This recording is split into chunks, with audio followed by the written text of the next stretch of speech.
ನಮಸ್ಕಾರ ರೀ ಎಲ್ಲರಿಗೂ ಸಾಲೆ ಹೋಮ್ ಮೇಡ್ ರೆಸಿಪಿ ಚಾನಲ್ಗೆ ಸ್ವಾಗತ. ಇವತ್ತಿನ ರೆಸಿಪಿ ಬಂದುಬಿಟ್ಟು ಉತ್ತರ ಕರ್ನಾಟಕದ ಸ್ಪೆಷಲ್ ಬೆಲ್ಲದ ಕರ್ಜಿಕಾಯಿ. ಇದನ್ನು ಹೇಗೆ ಮಾಡೋದನ್ನು ನೋಡೋಣ ಬನ್ನಿ. ನಾನಿಲ್ಲಿ ಮೊದಲಿಗೆ 1 ಬೌಲಷ್ಟು ಒಣ ಕೊಬ್ಬರಿನ ತುರಿದ್ಬಿಟ್ಟು ತೊಗೊಂಡಿನಿ. 1 ಬೌಲಷ್ಟು ಮೈದಾ ಹಿಟ್ಟನ್ನು ತೊಗೊಂಡಿನಿ. 1 ಬೌಲು ಬೆಲ್ಲವನ್ನು ತೊಗೊಂಡಿನಿ. 1 ಬೌಲಷ್ಟು ಪುಟಾಣಿನ ತೊಗೊಂಡಿನಿ. ಈಗ ಕರ್ಜಿಕಾಯಿ ಮಾಡೋಕೆ ಹಿಟ್ಟನ್ನು ರೆಡಿ ಮಾಡ್ಕೊಳ್ಳೋಣ ಬನ್ನಿ. ಒಂದು ದೊಡ್ಡದಾದಂತಹ ಒಂದು ಪ್ಲೇಟ್ಗೆ ಈ ಹಿಟ್ಟನ್ನು ಹಾಕೊಳ್ಳೋಣ. ರುಚಿಗೆ ತಕ್ಕಷ್ಟು ಸ್ವಲ್ಪ ಉಪ್ಪನ್ನು ಹಾಕೊಳ್ಳೋಣ. 1 ಸ್ಪೂನಷ್ಟು ಎಣ್ಣೆಯನ್ನು ಹಾಕ್ಕೊಂಡು ಚೆನ್ನಾಗಿ ಮಿಕ್ಸ್ ಮಾಡ್ಕೊಳ್ಳೋಣ. ಈಗ ಸ್ವಲ್ಪನೇ ನೀರು ಹಾಕಿ ಈ ಹಿಟ್ಟನ್ನು ಕಲಿಸ್ಕೋಬೇಕು. ಸ್ವಲ್ಪನೇ ನೀರು ಹಾಕಿಬಿಟ್ಟು ಈ ಹಿಟ್ಟನ್ನು ಚೆನ್ನಾಗಿ ನಾದ್ಕೋಬೇಕು. ನೋಡ್ತಾ ಇದ್ದೀರಲ್ಲ ಫ್ರೆಂಡ್ಸ್, ಹಿಟ್ಟು ನಾದ್ಕೊಂಡಾಗಿದೆ ಅಂತ. ಈಗ ಮೇಲ್ಗಡೆಯಿಂದ ಇದಕ್ಕೆ ಸ್ವಲ್ಪ ಎಣ್ಣೆನ ಹಾಕಿ ಈ ಹಿಟ್ಟನ್ನು ನೆನೆಯಲಿಕ್ಕೆ ಬಿಟ್ಬಿಡೋಣ. ಒಂದು ಹಾಫ್ ಆನ್ ಅವರ್ ಈ ಹಿಟ್ಟನ್ನು ನೆನೆಸಲಿಕ್ಕೆ ಬಿಟ್ಬಿಡೋಣ. ಈಗ ಕರ್ಜಿಕಾಯಿ ಮಾಡಲಿಕ್ಕೆ ಈ ಹೂರಣವನ್ನು ರೆಡಿ ಮಾಡ್ಕೊಳ್ಳೋಣ. ಒಂದು ಮಿಕ್ಸಿ ಜಾರ್ಗೆ ಈ ಪುಟಾಣಿಯನ್ನು ಹಾಕ್ಕೊಂಡು ಮಿಕ್ಸಿ ಮಾಡ್ಕೊಂಡು ಬರೋಣ. ನೋಡ್ತಾ ಇದ್ದೀರಲ್ಲ ಫ್ರೆಂಡ್ಸ್, ಮಿಕ್ಸಿ ಮಾಡ್ಕೊಂಡಾಗಿದೆ ಅಂತ. ಈಗ ಇದನ್ನು ಒಂದು ದೊಡ್ಡದಾದಂತಹ ಪಾತ್ರೆಗೆ ತಗೊಂಡ್ಬಿಡೋಣ. ಈಗ ಇದಕ್ಕೆ ಮೊದಲೇ ತುರಿದಿಟ್ಟುಕೊಂಡಂತಹ ಬೆಲ್ಲವನ್ನು ಹಾಕ್ಕೊಳ್ಳೋಣ. 1 ಬೌಲಷ್ಟು ಬೆಲ್ಲವನ್ನು ತೊಗೊಂಡಿವಲ್ಲ, ಅಷ್ಟು ಬೆಲ್ಲವನ್ನು ಹಾಕ್ಕೊಳ್ಳೋಣ. ಬೆಲ್ಲವು ಹಾಕಿದ ನಂತರ ಈ ಪುಟಾಣಿ ಹಿಟ್ಟಿನಲ್ಲಿ ಚೆನ್ನಾಗಿ ಮಿಕ್ಸ್ ಮಾಡ್ಕೊಳ್ಳೋಣ. ಬೆಲ್ಲವು ಸ್ವಲ್ಪ ತರಿತರಿಯಾಗಿರೋದ್ರಿಂದ ಚೆನ್ನಾಗಿ ಮಿಕ್ಸ್ ಆಗಂಗಿಲ್ಲ. ಅದಕ್ಕೆ ಈಗ ಒಂದು ಮಿಕ್ಸಿ ಜಾರ್ಗೆ ಹಾಕೊಂಡ್ಬಿಡೋಣ. ನೋಡ್ತಾ ಇದ್ದೀರಲ್ಲ ಫ್ರೆಂಡ್ಸ್, ಇದನ್ನು ಮಿಕ್ಸಿ ಮಾಡ್ಕೊಂಡಾಗಿದೆ ಅಂತ.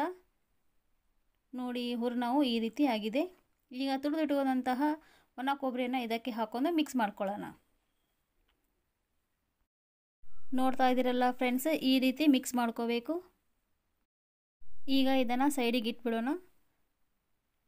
ಹಿಟ್ಟು ಸಹ ಇಲ್ಲಿ ನೆನೆದಿದೆ. ಈಗ ಇದನ್ನು ಮತ್ತೊಮ್ಮೆ ಚೆನ್ನಾಗಿ ಹಿಟ್ಟನ್ನು ನಾದ್ಕೊಂಡು ಬಿಡೋಣ. ಈ ರೀತಿ ಹಿಟ್ಟನ್ನು ಮಿದ್ಕೊಂಡು ನಾದ್ಕೋಬೇಕು. ಸಣ್ಣ ಚಿಕ್ಕದಾಗಿ ಉಳ್ಳಿಯನ್ನು ಮಾಡ್ಕೊಳ್ಳೋಣ. ಈ ರೀತಿ ಒಂದೇ ಸಮನಾದಂತಹ ಉಳ್ಳೆಗಳನ್ನು ಮಾಡ್ಕೋಬೇಕು. ಈಗ ಈ ಒಂದು ಉಳ್ಳೆಗೆ ಸ್ವಲ್ಪ ಹಿಟ್ಟನ್ನು ಹಚ್ಕೊಂಡ್ಬಿಟ್ಟು ಈ ಚಪಾತಿ ಮನೆಯಲ್ಲಿ ಇದನ್ನು ಲಟ್ಟಿಸ್ಕೊಳ್ಬೇಕು. ನೋಡಿ ಫ್ರೆಂಡ್ಸ್, ಈಗ ಈ ರೀತಿ ಎಲೆಯನ್ನು ಲಟ್ಟಿಸ್ಕೋಬೇಕು.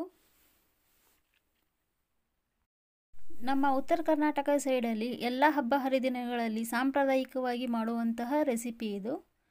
ನೋಡಿ ಫ್ರೆಂಡ್ಸ್, ಈ ರೀತಿ ಎಲೆಯನ್ನು ಲಟ್ಟಿಸ್ಕೊಂಡ್ಬಿಟ್ಟು ಒಂದು ಪ್ಲೇಟ್ಗೆ ತಗೊಳ್ಳೋಣ. ಎಲ್ಲ ಎಲೆಗಳನ್ನು ಇದೇ ರೀತಿ ಲಟ್ಟಿಸ್ಕೋಬೇಕು. ನೋಡ್ತಾ ಇದ್ದೀರಲ್ಲ ಫ್ರೆಂಡ್ಸ್, ಎಲ್ಲ ಎಲೆಗಳನ್ನು ಲಟ್ಟಿಸ್ಕೊಂಡಾಗಿದೆ ಅಂತ. ಲಟ್ಟಿಸಿದಂತಹ ಎಲೆಯನ್ನು ಒಂದು ಮನೆ ಮೇಲೆ ಹಾಕ್ಕೊಂಡ್ಬಿಡೋಣ. ಮೊದಲೇ ಮಾಡಿ ಇಟ್ಕೊಂಡಂಥ ಹೂರಣವನ್ನು ಇದಕ್ಕೆ ಹಾಕ್ಕೊಳ್ಳೋಣ. ನಿಮಗೆ ಎಷ್ಟು ಬೇಕಲ್ಲ ಅಷ್ಟು ಹೂರಣವನ್ನು ಹಾಕ್ಕೋಬಹುದು. ಈ ಹಾಲಿನ ನೀರನ್ನು ಎಲೆಯ ಅಚ್ಚಿಗೆ ಹಚ್ಕೊಂಡ್ಬಿಡೋಣ. ಈ ರೀತಿ ಇದನ್ನು ಹಚ್ಕೊಳ್ಳೋದ್ರಿಂದ ನಾವು ಕರ್ಜಿಕಾಯನ್ನು ಎಣ್ಣೆಯಲ್ಲಿ ಹಾಕ್ತೀವಲ್ಲ, ಇದರ ಬಾಯಿಯೂ ಬಿಟ್ಕೊಳ್ಳೋಂಗಿಲ್ಲ. ನೋಡಿ ಫ್ರೆಂಡ್ಸ್, ಒಂದು ಕಡೆಯಿಂದ ಈ ಎಲೆಯನ್ನು ಎತ್ತಿಬಿಟ್ಟು ಈ ರೀತಿ ಪ್ರೆಸ್ ಮಾಡ್ಕೋಬೇಕು.